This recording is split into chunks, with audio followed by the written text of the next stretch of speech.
Hello, spooky crew. Our tote bag drawing is officially closed, and we just want to say a massive thank you to everyone who entered. We are so grateful for the love and the support, and we have loved reading your reviews. Missed the tote? No worries. We're still sending out high-quality vinyl stickers while supplies last. Just email us proof of your rating and review along with your mailing address to thespookydarlings@gmail.com, and we'll get one headed your way. Quick promise, your address is only for mailing the sticker. No emails, no selling info, no funny business, just spooky gratitude. Thanks again for supporting the show. You are the reason we do this. You're listening to The Spooky Darlings, a podcast where three sisters talk about all things cryptid sometimes. Number 15, Cryptid Crawl. Idaho. With us, the Spooky Darlings. Not Idaho, it's Iowa. Just kidding. While we Nettie. were prepping for this, I kept saying, and then we'll record Idaho cryptids, and I kept making my sisters panic a little bit. We were terrified. I'm Nettie. I'm Haley. I'm Emily. And who's going first? I don't think we decided. I just know Emily has to go before me, but you could go first or Emily could go Oh, first. Emily, why don't you go first? Sure thing, sisters. I'm ready. Oh, wait. Maybe I should go first because... Yes. Okay. I think you should because... Got it. Okay. All right. So... Wait, why? Is there a surprise I don't know about? You guys doing a surprise for me? No, you and Emily have the surprises. Oh. You're in on this too. Don't worry. Okay. So, picture it. The most crooked street in the world. You might think it's Lombard Street in San Francisco, but you'd be wrong. It's Snake Alley in Burlington, Iowa. Also home to the haunted Stony Hollow Road. But it's not, is it the same road? No, Snake it's Alley? not. Oh, okay. They're both in Burlington, Iowa. Wow. Rumor has it. Sounds spooky. I know. Rumor has it that after dark, if you go to the famous cliffs and you shout, Lucinda, 3 times, that she'll appear. But if she lays a rose at your feet, you will meet a tragic end in the next few days. Now, Yikes. who is Lucinda, you ask? I do. Is she a cryptid? No, she is my cryptid for this cryptid episode, though. Does that count? She's a ghost. Oh. She's, yeah. Of course it counts because it's a cryptid crawl and you're doing it, so it counts. Lucinda is now a cryptid. Listen, I'm a cryptozoologist now. Emily. So I get to say what's a cryptid and what isn't. Is it? I would say that you're an amateur cryptozoologist, but please don't try to give yourself the label cryptozoologist yet. I'm a cryptozoolophile, I meant. So, who is Lucinda? Lucinda is rumored to be waiting for her love at the cliffs sometime in the 1800s. When he was late, she assumed he had run off with another woman. She threw herself from the cliffs, overcome with her sadness. Only for her husband to arrive, finding her body at the bottom of the cliff. Oh, that's so sad. And he was only late because his wagon had gotten stuck in some mud. Oh, Does that remind you of the story, that tragic love story in Galveston, of the bride or the woman who was engaged to her at the Hotel Galvez? Wasn't there a woman that was engaged to a sailor and thought that his ship had sunk and everybody died and she threw herself off the building? that's right. I forgot about that. And now she haunts Now she haunts the Galvez, right? the 5th floor or something. Yes, the 5th floor. I think it's a common ghost story. Because it's true, so it happens everywhere. And we need to go stay at the Hotel Galvez. Yes. I want to go stay there again. I mean, we ate there. I want to go stay there longer. Yes, please. Overnight. You should just pop down while you're getting your floors redone, and we'll be like, oh, shoot, we just came to visit Emily, but we can't stay at her house because her floors are getting redone. We're gonna have Off to we kidnap go our to the sister. Hotel Galvez. Oh no! All right, so Back to Iowa. Sorry for that Texas diversion. I loved it. I don't ever want us to do this any other way. So during the day, Stony Hollow Road is your average back road with tractors and trucks just driving around doing their thing. But at night, even the locals stay off the road, not wanting to disturb Lucinda. Although it is said that if you do go looking for Lucinda, it is best to go alone because she is easily frightened away. Now, I did find some stories or encounters of people who have been on Stony Hollow Road. Woot woot. So, And then he's doing the Maury Povich pump your arm like I haven't seen that in a while. not the father, not the father. I was doing the Montel Williams pump your arm. Oh my gosh, they're so similar. I feel like an idiot though for getting him confused. Wait. I'm sorry. I actually said wrong. I was doing the Arsenio Hall. That's the pump one. your arm. That's actually what it was. Yes, Arsenio Hall. Wow, we went through a whole trip there. That was wild. So, these are all from iowahauntedhouses.com. And the first one that I found, so this one says, the place has always had eerie feelings, seen weird things. So You just interpret that how you will. the place has always had eerie feelings. I've seen weird things that can't be explained. And that was at daytime too much chicken for nighttime, but heard of kids being attacked and scratched by unseen force. Now, that's not an exact quote. I had to add and subtract some words. But And you had to figure out your own punctuation, it sounds like. yes, I did. All right, number 2. Just like Christopher Walken. It's like, I love the story of Dave Grohl meeting Christopher Walken, and because Christopher Walken was hosting SNL that night, and the Foo Fighters were playing. My husband's favorite band were playing on SNL, and he goes and he's like, "So how do I say your band's name?" And then Dave Grohl says that he was like, "Foo Fighters," and so then Christopher Walken introduces them. It's the Foo Fighters. And it was like one of Dave Grohl's most favorite introductions of his band. oh my gosh. Just real quick, when I was texting you about confirming the haircut yesterday, and it was like, Haley, I was like, text Haley Larvick, can you squeeze Noah in for a haircut on like sometime in the next 3 days before we head to JTF? And it responded, okay, do you want me to send, can you squeeze Noah in the haircut? Just give him a squeeze. Can you squeeze Noah in for a haircut in the next 3 days? I can't remember exactly, but I thought it was so funny. And I had to double check. Squeeze Noah. Can you squeeze Noah? That's great. All right. Okay, keep going. I love it. Next So, story. Story number 2. Me and some friends went down here a couple nights. So again, I'm going to have to help this person out a little bit. Was probably the scariest thing I ever experienced. Kept hearing things move atop of the cliff. So move on top of the cliff. But what was the most scary thing about it was once we told Lucinda we were leaving, we got chills, and then it sounded like we were followed from the top of the cliff, like something was running towards us. We drove away and we had scratches. Definitely a scary sight to see. Oh my gosh, that is actually really scary. Mm-hmm. And this story was 1 year apart from the first one that was posted that talked about kids being attacked and scratched. Well, is there a certain time of year these people are going then where Lucinda's more active? You know what? I'm not entirely certain.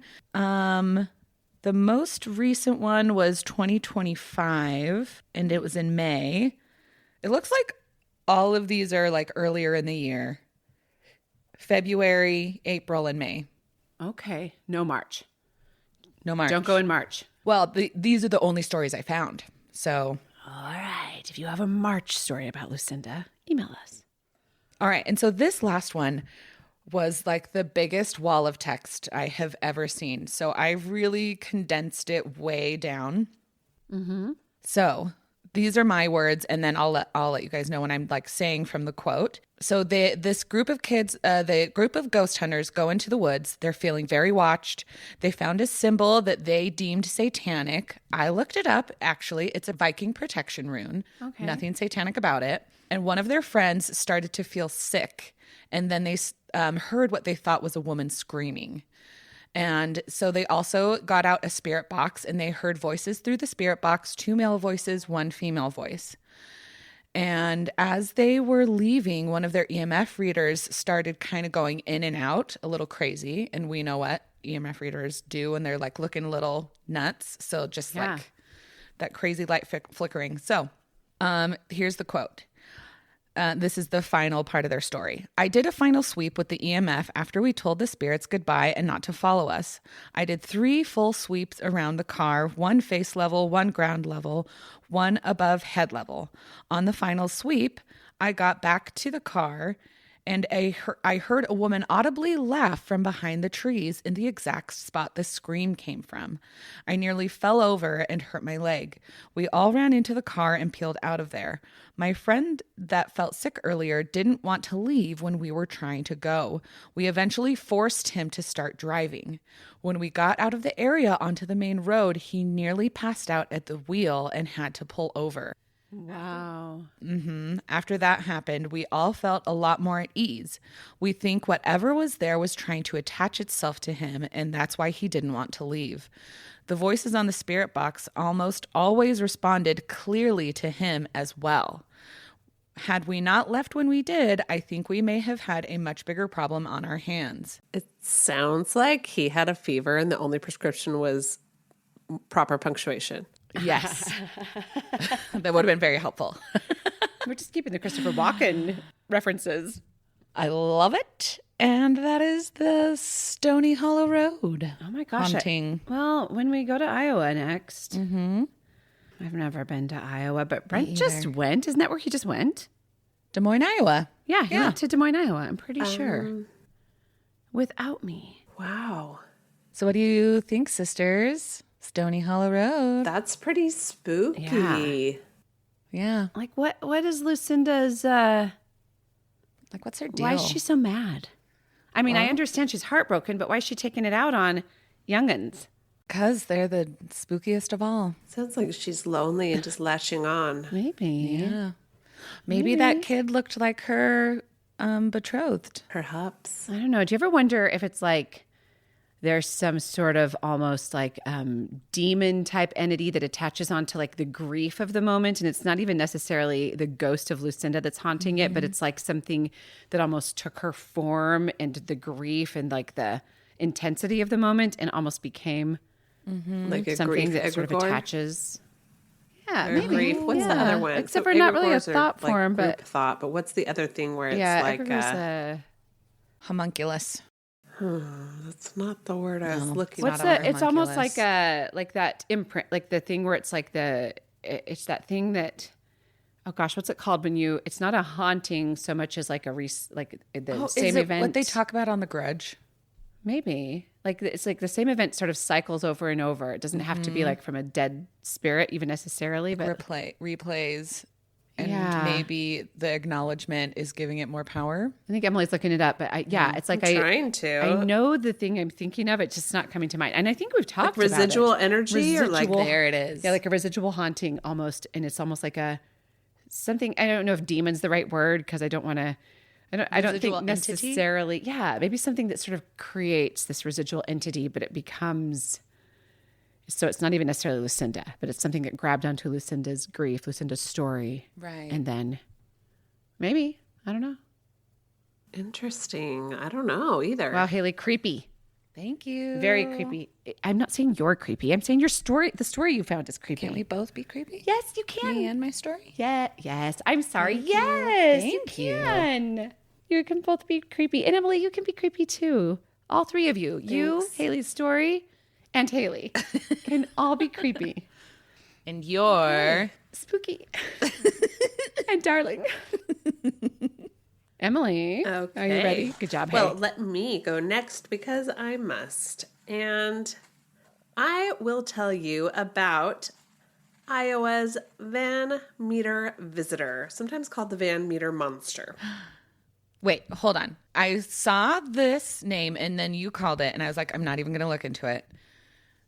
Is there someone who goes and checks meters on vans and it's really creepy? Yes. Unfortunately, no. Ugh. Okay, Van Meter is the name of a town in Iowa. It's a small town west of Des Moines. But I wonder if that's where they have a whole bunch of vans with meters that do need to be checked. I have not looked into that. So in late September and early October of 1903, there were a cluster of encounters that created quite a stir in the town. Mm-hmm. A nearly 9-foot tall bat/bird-like winged creature, often described as half human, half animal, that in many accounts produced a blinding light from a horn-like structure on its head and a powerful, stupefying stench. What? Oh, so it smells and it glows. Stupefying stench? And it flies. Yes. It kind of looked almost like a pterodactyl, if I'm honest. Except for the horn and the headlamp type light coming out of the horn. Mm-hmm. Mm-hmm. So, night 1 of the visitations from the visitor. Okay. Date? What was the date? 1903. 1903? Okay. 1903. All right. So, night 1. Witness U.G. Griffith, who was an implement dealer, was coming into town late around 1 a.m. He saw what looked like an electric searchlight on top of a store building, which didn't give him too much of a pause until it appeared to sail to another building and then disappear. Oh. He tells everybody, but the immediate reaction around town when he describes what he saw is total disbelief. Nobody is buying into it. But the next night, witness Dr. A.C. Olcott was sleeping in his office. Mm-hmm. Suddenly, a bright light shone in his face. He grabbed his shotgun and ran outside. What he saw was half human, half beast, with great bat-like wings, a blunt horn-like protrusion in the middle of the forehead, emitting a dazzling light, plus an odor that completely overcame him. Did they describe what the odor was like? I mean, they said it was stench, so I'm assuming stench is like bad usually, but did they describe it? Yeah, all I read was that it was a pretty terrible smell, it's like so, putrefaction. So much that it stupefies you. Putrid usually means like rot, right? Yes. Just like it's foul. It's disgusting. Mm-hmm. So he shoots at the creature, then retreats, barricading himself inside his office, refusing to come out until morning. Okay. On night 3... That's how scared he was, that he barricaded himself in his office for 3 days? No, just that night. So there was night 1, the first witness. Night 2 was the doctor who shot at the creature. Now we're on to night 3. The doctor came out that morning. Right. But that night... Okay, the following morning, which was the 3rd day. Yeah, he came out and told everybody. He was like, oh boy, guess what I saw? It's like half man, half dragon, full terror. Smuked. I don't know what I was trying to say. Smuked. Smelly and putrid. I just kept going with smute. Smuked. So, witness Clarence Peter Dunn. He has a job, which I'm just telling you right now, he's overworked, underpaid, and this job is too much responsibility. He is a bank cashier / manager tasked with guarding against robbers at night. No. Oh, that sounds like he doesn't have any time off. He is too busy. He's overworked. Around 2 a.m., he is blinded by an intense light, and later he fully sees the creature, or the visitor as it is starting to be known, through a window. And he claims that the plate glass and sash from the window of the bank were torn out by the creature before the creature vanished. Whoa. Wow. The next morning, though, there were great 3-toed footprints in the soft earth around the building. They are so bizarre and so convincing that people in the town make plaster casts of them to preserve this bit of evidence. Oh my Right. God. So this is so you have your first witness, you have your second witness, and the first witness people didn't really believe. The second one, though, was a doctor. People are starting to buy into it. The third one is like a banker, good reputation, and there was physical proof. Bank cashier, night manager, guardsman. Oh, Yes. yeah. I mean, that's basically like 3 witnesses in one. Yes. Yeah. He can do it all. So people are starting to now be like, well, maybe we need to pay credence because there's and physical proof of And the first guy is all like, well. He's they're like, listen, we still don't believe you. It's like, I told you. Okay, so night 4. This is the 4th night. The creature has only been seen at night. Okay. Would you say that he's a crapular? Twilight? Hold on, Do you mean crepuscular? crepuscular being? Yes. Would you say he's crepuscular? No, because crepuscular means only comes out at twilight, which is that time between. Day and night. Oh, I was Day and I night. know exactly when it is because I have definitely delved into these stories of She's Edward read and the Bella. books. I've read the books. I know. Okay. Well. Okay, so nighttime, like not twilight, but like we're talking dark. Well, night 4, we have another doctor as a witness. Dr. O.W. White sees the Van Meter visitor climbing down a telephone pole using its beak like a parrot. So like claws and beak to inch his way down the telephone pole like a parrot. Once on the ground, it travels in leaps like a kangaroo, flapping its huge featherless wings to assist him in his leaps. What is the deal with the Midwest and creatures that are kangaroo-like?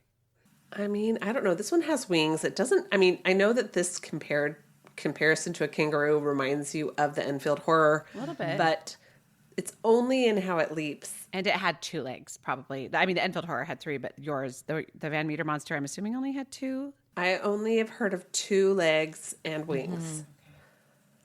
So it leaps like a kangaroo, flapping its huge featherless wings to assist. But this time, it did not give off any light. So whatever light that had been emitted from its head or horn before it's not lit tonight. Whoa. Okay, but still I horned. wonder why. Dr. O.W. White fires his gun and believes that he may have wounded the creature. They're always shooting these things. But then, suddenly, he is overwhelmed with the stench. The overpowering odor Emily, hits him again. could you say he was stupefied? He was stupefied by the stench. So it sounds like the stench is a defense mechanism. If people, like almost like a skunk, like where it's I'm going to let this go. I wonder if it's a creature with sweat glands. could be. Like the skunk ape. A giant fart? Yeah. You know, that's what I do. If I'm scared, just kidding. I'm cutting that out. Oh, I'm cutting it out. Leave it in. She farts when she's scared. Haley farts when she's scared. I'm leaving it in. Yes, she does, along with her sisters, Emily and Jeanette. Oh, boy. Cutting it out. Cutting it out. Okay. So, another witness, Sidney Gregg, heard the shot that was fired by Dr. O.W. White, and he came outside only to see the visitor flying away. Okay. So, the townsmen formed a posse A posse. to pursue the visitor. Ultimately, they are led to an abandoned mine outside town that is either its lair or just the place that it finds to hide. Local belief was basically that they had dug too deep into the earth and let something out. Well, I mean, maybe we shouldn't be digging that deep into the earth. Maybe. I've seen Descent. Yeah. It's terrifying down there. I've yet to see it, but I really want to. It's so... You've seen what? The movie Descent. Descent. I haven't seen it. It's so scary. Okay, Is Emily. it kind of like Journey to the Center of the Earth? It's Gals? more like Ladies' Journey to Terror. Oh, yes. And it's a chick claustrophobia. movie. Or watch. Oh, I don't like claustrophobia, but let's watch it sometime. Oh, I don't like claustrophobia. I know you don't. Nobody does. I'm not comfortable with that. So here are the characteristics that we know. The wings were huge and smooth. There were no feathers. They were leathery, kind of bat-like. Okay. You know, like giant wings. The head, almost every witness except the last 2 said that there was a horn or a blunt protrusion on the forehead emitting a bright, blinding light, or like almost like a headlamp. Okay, like a headlamp. Almost like a... It's just coming from the center. Yes. The odor was horrifying, overwhelming, stupefying. The size often said to be 8 to 9 feet tall. So it's taller than a human. That's big. It's as big as the Mothman. It seemed to be bullet resistant. More than one witness fired at it. And Like your beast of Gévaudan. I mean, you know how witnesses love to say they're sure they hit it. Maybe they did. Maybe they didn't. But Like, I definitely hit it because I'm a really good shot. the only effect was the stench. It didn't seem that the bird was wounded, but it did let out the odor. Yes. Yes. The tracks were 3-toed footprints. I wonder if we can find pictures. I should have looked it up. I didn't check to see if we could find the plaster cast footprints. But the movement is like a hopping, flying, leaping parrot beak thing. So like it kind of eliminates the idea that it could be one of those, like, do you remember seeing those enormous bats that are like the size of a human in the Philippines? That was the first thing that I thought of when I started reading about this. But I wondered if those were those fake. bats don't have a beak. What did you say? Are those bats that are so big in the Philippines? Are those real? Those are real. I just wondered if they weren't, but now I wonder if they're real. No, again. I mean, I should question everything. I forget all the time. But I sent a photo of it to Mom and Dad right before they left for the Philippines, and I was like, "Have you seen this?" And then I think that Dad said, "I don't remember." Okay, so the two witnesses that didn't see the light glowing from the horn, did they describe a different face? Ooh, Haley found a print, a Van Meter. Nettie, the bats are real. The bats are real. They're The giant bats? They're called golden crowned flying fox And how in the big Philippines, and they are 5.5 to 5.6 feet tall. Oh, this wow! is smaller than me. Still, I'm 5'7". Library. Yeah, but 5.5 is 5'6". 5.6 is some other number that I don't know how to say in inches. So they're about my height. So toe to toe, we'd be fine. I'd be. It's going to grab you with its big wings. But yes, It's a vegetarian. those things don't have beaks. This has a beak. Oh. So pterodactyl-like or pterosaur, maybe? Isn't there another? Isn't the pterosaur with a horn and a pterodactyl is without a horn? Yes, that's one actual common explanation, is that it could be a survivor of prehistoric times that possibly like lived underground in a cave and... Or, Haley, say it with me, a time slip. Dang it. Darn it, we were so close to being in sync. Both. Demon time slip. Okay, so I mean, the pterodactyl thing is one explanation. Also, there's, some people say that it could just be like a misidentified large bird that people exaggerated. Like, Yeah. big birds can have large wingspans. And when I said big bird, I know you're thinking of the yellow bird from Sesame Street. That's not what I meant. I meant large birds. Big Bird's not from Iowa, Emily. Nice try. He's from Sesame Street. Nice try. He's from like Brooklyn or something. I don't know where Sesame Street is, but because It's on no one has ever my television. no one has ever answered when I've asked, "Can you tell me how to get to Sesame Street?" No one has answered. You're right. They didn't ever answer that. So, it could possibly be a giant bird. If there was a light involved, it could have possibly been an external light source. Like maybe people were just like, what? Big bird? And then they see a street light and they get all confused. And Now that sounds a lot like your last week's, Indiana cryptid, where people thought that it was a flock of birds and that it was light. yes, and the lights were getting everybody all discombobulated. But I just don't see how it could be a light source 4 nights in a row, witnessed by so many people with a it beak moved around. and claws. And they thought that it was like a sweeping headlamp, Yeah. which that town didn't have. In 1903, a sweeping headlamp. 1903. Yeah, 1903. Yeah. Yeah, they wouldn't have had that. So that's kind of crazy. There's also the possibility that it was a hoax or a tall tale, or once again, the newspaper sensationalism. Like maybe people were just like grasping for a story and. I have to say, Exhibit A, they have those plaster casts. Now one is at the library. Yes, I see that, and that is fascinating. So, basically, locals were trying to say that, just something was disturbed in the earth and came out of the mine. That's kind of like the original, that's like the origin myth that the town latches onto. Did you say they sealed off the mine? Did they seal it off? That is Yeah. a good question. I don't know. I don't have the answer to that. The reason I'm asking is I think you were going to talk about a 2020 sighting. Go ahead. No, I'm just going to stop my story here. I'm just going to tell you that the town celebrates this history with the Van Meter visitor. Well, that's fun. They lean all the way in. There's a festival that I would love to go to. Are we going? Yes. They have speakers, vendors, and they do walking tours where you get to see the different locations where the Van Meter visitor was sighted. I think that would be so much fun. Oh my gosh, to go see yes. that. So that's as current as I'm going to bring you to. Are you announcing that you're taking us to Iowa? I would that the love to take you to surprise? Iowa. I'm just kidding. I'm just kidding. Well, Emily, super creepy. I too, like Haley, tried to avoid looking into it, but I did read a little bit about it because your cryptid pairs well with the cryptid I chose.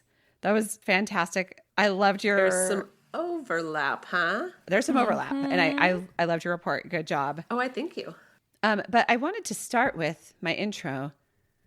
Burlington, Iowa is famous for a few things. Anyone want to guess? Snake What do you Alley. think of when you think of Burlington? I was hoping you'd say Burlington Coat Factory. Coats. Wrong, Emily. The Burlington Coat Factory was founded in New Jersey, not Burlington, Iowa, but there's a Burlington, New Jersey. Anyone else have a guess? Snake Alley. Snake Alley? Yes. It is home to a famously crooked street featured in Ripley's Believe It or Not. Snake Alley is an unbelievably crooked street, and it is the #1 odd spot in Ripley's Believe It or Not Odd Spots Across America campaign. Did you guys look at the photo? Oh, yes, I have a of photo. It's so lovely looking.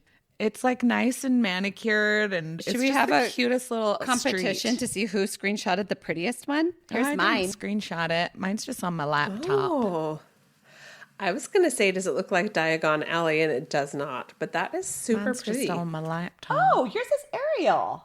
There's mine. I love it. Oh, We'll that is post so pretty. We'll post both photos. Maybe, I don't know. It's totally think up we to should our post yours. social media person. We can do both.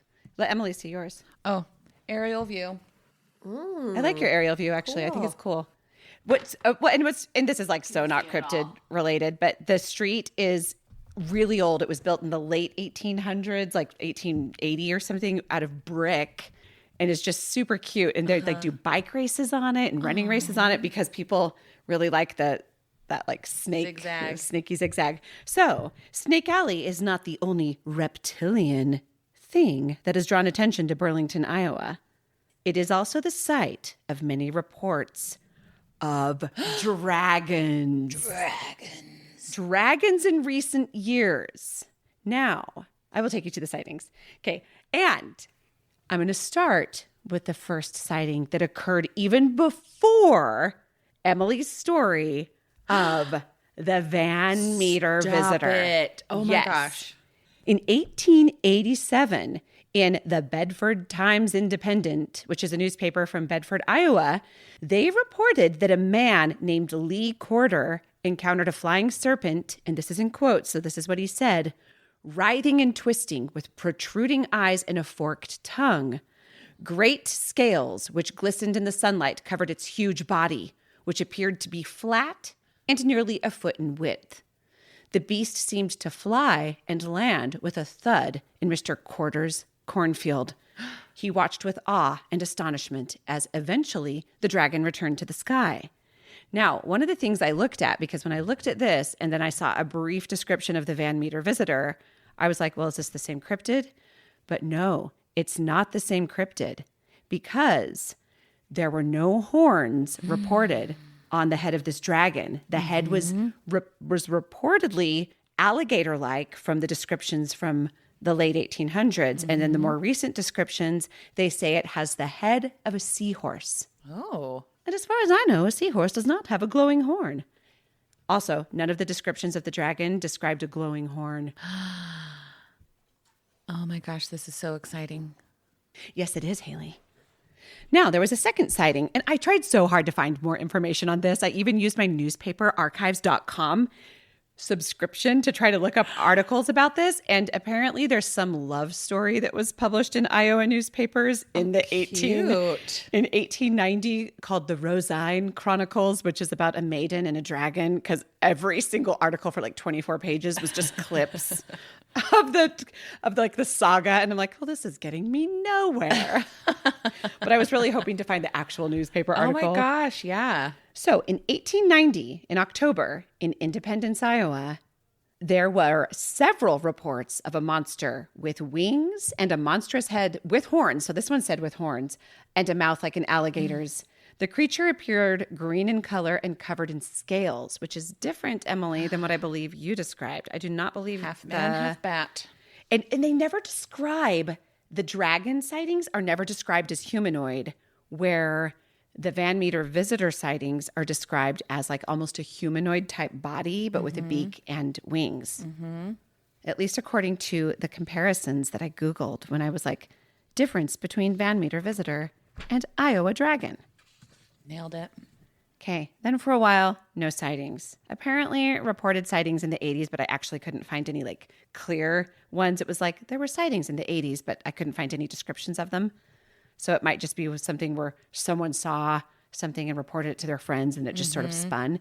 But in 2005, two witnesses known as Megan and Dennis, a married couple, claimed that while they were driving on the streets of Burlington, home of Snake Alley, in the middle of the night, and it was actually 3 a.m., they observed a flying dragon, which they described as a 10-foot-long snake-like creature with bat-like wings and a head similar to a seahorse. Whoa. Then, two other witnesses claimed to see a dragon-like creatures described as brown-skinned flying creatures with a long snake-like body, bat-like wings, and a 15-foot wingspan. Again, Are there any limbs? head shaped like a seahorse. And no, I mean, yes, like I think it had wings, and I'm assuming some kind of feet. It didn't really say if it had feet, although the one farmer said it landed with a thud in his cornfield. But he didn't describe feet. And what year was that one where the farmer saw it? The farmer saw it in 1887. 1887. Yes, good memory, Haley. 1887 was Did he say seahorse head, or what did he say? He said alligator. No, he said thought he flying said serpent. It was in 1890 that said alligator head. He said great scales, which glistened in the sunlight, covered its huge body, which appeared to be flat and nearly a foot in width. So he described like a flat body, not humanoid. And he didn't really describe its head other Those than were he daylight said sightings, so that's a little different from the Van Meter. daylight sightings. Both of the 1887 and 1890 sightings were daylight. And then the 2005 one was at 3 a.m., which middle of the night, right? Oh. Like we're talking wee small hours of the morning. This is not twilight or whatever, dusk. I'm not hearing any stupefying stench. No, nothing about stench in the more recent sightings. More or the ones interested in where, the stupefying part of it. well, that didn't happen with this creature. You have to go back to the Van Meter visitor for stupefying stench. Okay, but so he got his odor under control by this point. I think that someone had told him about Dove for men. Doves fly. One thing they don't say is like the Van Meter visitor was never described as a dragon, but all of these sightings were literally like, I saw a dragon. I saw like these, and there are depictions of dragons have been around for ages because of like medieval stories about dragons and medieval lore about dragons. Oh, yeah. And similar descriptions of large flying creatures have happened along the Mississippi River, as Haley reported with the Piazza bird in, was it Illinois Cryptid? Yeah. In her Illinois Cryptid episode. And guess where Burlington, Iowa is? Guess what river it's right on the banks of? Is it the Mississippi? The Mississippi. It's the Mississippi, and it is on bluffs. So it is on the cliffs above the Mississippi River. Very and apparently, similar to the Piazza. it just makes me wonder if, like, you know how we were talking about the Columbia and how there are like petroglyphs that you could not see unless you're in a boat? Yeah. Like, are there cave systems that were covered by damming the rivers, by the systems of locks and dams, that these creatures got in and out Yes. And maybe the mining opened those caves back up. Yep. Who knows? You just solved it. Yeah. So I thought that was interesting. I looked it up, Burlington, right on the cliffs. Right on the cliffs of the Crazy. Mississippi. Wow. Southeast Iowa. That is so interesting. It really is. It's just, I don't know. It's so cool, the tie over between the Van Meter visitor, that they are clearly different cryptids based on description, but also could maybe be within the same family. Well, it makes you wonder too, though, like how limited people in the 1800s were by what they knew. And as you said, there were descriptions of dragons, like in lots of stories, but like people were probably didn't have access to tons of different books or versions of storytelling, you know, like Yeah. it just would depend on what you had encountered. Like you'd be limited to that to be able to describe it. Yeah, because the 1890 witnesses clearly knew what an alligator was, even if though Iowa's not close to like places where you'd see an alligator. They knew what one was. They'd seen drawings or pictures. So in 2020, reports emerged of a giant bird or winged creature near Boone and Van Meter, Iowa. Oh my gosh. Yes. And then I wrote begging Getty Quisito. Oh, begging the question. This is what happens when I type really fast. Inquisito. Begging the question. Is it an Iowa dragon or was it the Van Meter visitor back for another visit? Witnesses described a large creature with one report detailing a whoosh sound and alternating light and dark. I don't know what that meant. Prompting renewed interest and investigations into the mythical beast. And also, and this is why I asked you if the mines had been sealed, because one of the things it said was that it led people to wonder, when they sealed the mines, did these creatures find another way out? Oh, interesting. I wish now that I had dived into that part of it because I didn't. Yeah. I wonder if there was like a big thing like where they were like, this is coming from the mines. We need to seal them up. And they like blocked them all with rocks. Maybe. I know that there were kind of efforts too with like kids, abandoned mines being like a danger and a nuisance and an attractive nuisance for kids. I think there was an effort at some time to seal up mines for those purposes too. Yeah.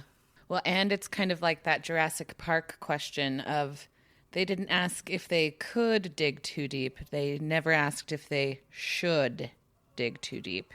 Oh my gosh. Which Jurassic Park is that from? I think the first one. I need to watch it I again. probably just totally misquoted it too. No, you but, didn't. It was an exact quote. Everybody knows what I'm saying. So I found a Reddit exchange about the Iowa dragons that I thought was pretty cool.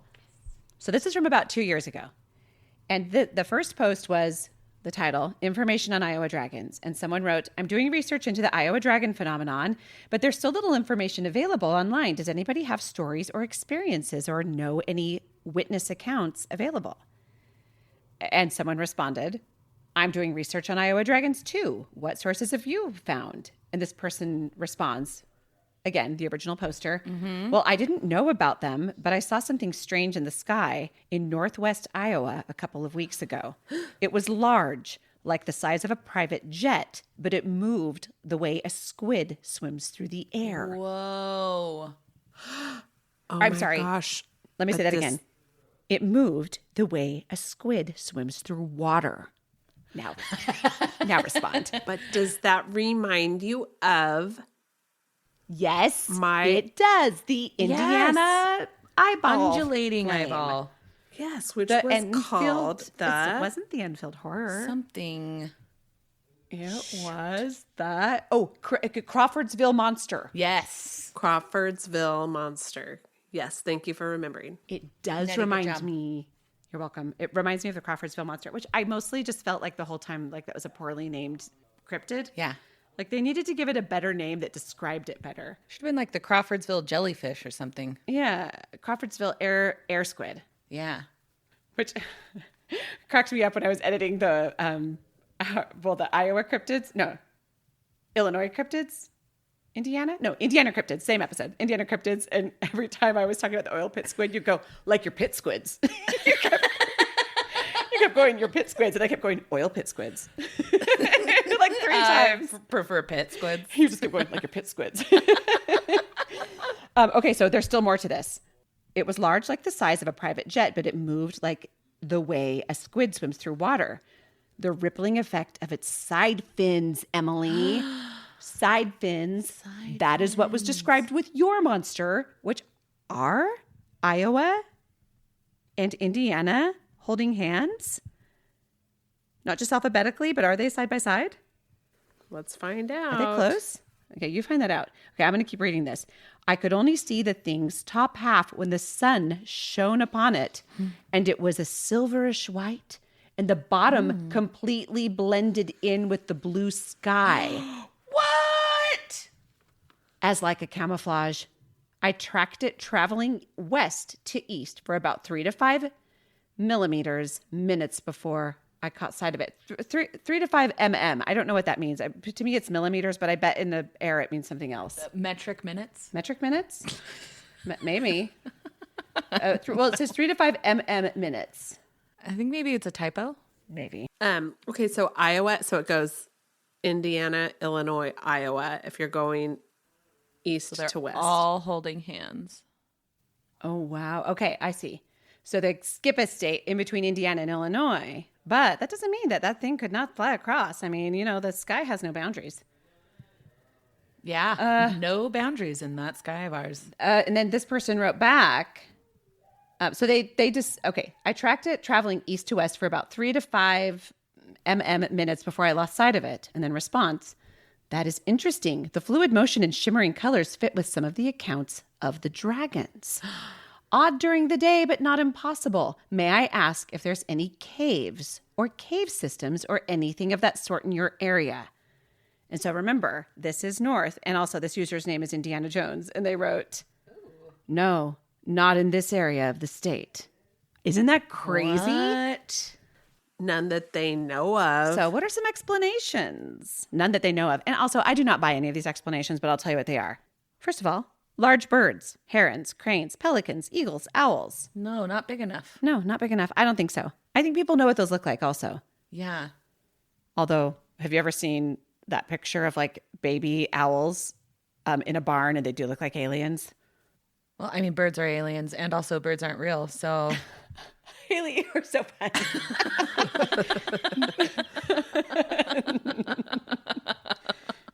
Also, Bethelith. Idaho isn't even real. Is It's a Idaho roof. real? Okay, second, bats, especially when close to the observer. So they're thinking like people would just see bats and think that they're bigger than they are because they're close. Mm-hmm. Second, birds with deformities or molting feathers. It makes them look unnatural. Our brains are great at pattern making and terrible at scale estimation in the dark, which is true. Oh. Okay, so second explanation. Okay, lighting, weather, and atmospheric effects. So fog, mist, or smoke can blur the edges or exaggerate size, which is true. That's how you get those, like when I was talking about the Dark Watchers in our California episode. Yeah. And there was what was it called? It was like something specter. It was a German word where it's like it was really cool. Basically see a shadow of yourself and you think it's like someone on a far off ledge, but it's yourself. Moonlight behind clouds can create silhouettes that look alive. Thermal updrafts can make birds glide in ways that seem unnatural. Or low clouds and shadows can give the illusion of wings where none exist. But I would say, like especially in the case of the Van Meter visitor, 4 nights in a row, something crawling up and down a telephone pole, and also in my case, something landing in a field with a thud in the middle of the day. None of these. Yeah. Describing it having scales too. Shining scales, protruding eyes. Nope, none of it. Were there any footprints captured in that field that it thudded in? No, not that I know of. I mean, who knows? Maybe it doesn't have feet. It might just be like a thump, thump, thump land on its body. Like an airplane without wheels. Maybe. A snake doesn't have feet. Snake-like body, no feet. And they also said flat body, like a foot wide, but flat. So strange. Almost like weird. Like, what do you think of? Like a flat body and then moving like a squid. Are there any creatures with wings that don't have feet, though? I guess snake wings, wing snakes. Flying snakes? Flying I don't snakes. know. Yeah. I don't know. Dragons. Do dragons have feet? Fish. So, Fish no feet. fish. Flying fish? Fish no feet. Fish. Kind of fish, wings. They no got feet. fins, but it's kind of wings. Did you know that almost every civilization has a dragon myth? Ooh. That's crazy That's to think fun. about. It is kind of And crazy little to people. think about. And it also, little people and dragons. And it just makes me think, why do we have these? Every civilization, if there's not some basis in reality. Look, I Yeah. totally believe dragons were real. Did they breathe fire in the way that we depict them today? I don't know. guess. Have you guys seen the thing where they take a T-Rex and they talk about its tiny arms? You know how everyone always is like, why does the T-Rex have such tiny arms? Because they had wings. And Land Before Time, it can't swim. And they're saying if you add wings, if you look at the skeleton of like birds without Yeah, their like the feathers, Velociraptors. No, dinosaurs are supposed to have had feathers. and they think that perhaps T-Rexes were dragons, Yeah. large wings. They just lost their wing bones Well, no, they have their wing bones. That's why their arms are tiny. because they And were their heads are Because the tiny. rest would be cartilage. And so they wouldn't have kept it in all this time. Like a I drumstick. don't know. I read something that convinced me years ago, and I will not ever be able to find it. And by years ago, I mean it was like in the last year. And you should never turn back from this path of yours. No, I've decided. So that was such a fun telling, Nettie, and I'm so glad that yours connected to mine. And Haley, great job. That was not fun. I was a little worried that they were going to overlap a lot. Emily! What? I'm so happy, Betty. I'm so happy your story connected to mine. Haley, great job. Oh, this is like episode 1 of the season 3 White Lotus that I just watched last night, where the two friends are like, no, you're so pretty. Oh my gosh, no, tell me who your surgeon is. And then the third friend's over there going, Great. Cool. yeah, all right. Yeah. Oh my gosh. And they're like, no. Oh my gosh. Haley, your story was so pretty. Oh my gosh. Oh, I love you guys so much. You're my favorites. I love you. I love you so much. Yes. Thank you for listening. Thank you for listening. We are the Spooky Darlings. If you have any stories, you can email us at thespookydarlings@gmail.com. If you're thinking about emailing a story, we want to hear it. Mm-hmm. It's interesting enough for us.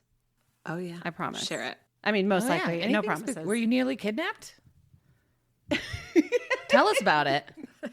Did you get scratched by a ghost? Tell us. Did you see a larger than human bat? I want to know. Tell us about it. I hope that if you did, it was only in the Philippines. Yeah. I hope it wasn't in the U.S. And I hope it wasn't in Oregon. But bring it over here. Spooky. Thanks for listening, and we will see you. In the spooky night. I think you ended one of them in the spooky, and then I started to say night with you, and then you go cave. In the spooky house. But did I get a chance to tell you that there totally are cave systems all over Iowa, Indiana, and Illinois? There are. That No, makes you didn't get a chance to tell us, and I'm There glad are. you just told us. So whoever said Yeah. there were no cave systems was not accurate. Maybe like not right where they were standing, but well, someone on Reddit with the name Indiana Jones. Does a pilot- didn't just go exploring? does a pilot know anything about cave systems?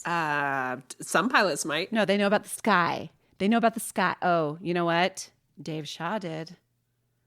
Dave Shaw was a pilot, and Dave Shaw knew about cave systems. He was the guy from Bushman's Hole. Oh, Right. that's right. Yeah. Well, thanks. Hey, the lesson here is people contain multitudes, and send us your stories. People and Yes, caves contain we want to hear multitudes. your multitudes. Yes. and dragons.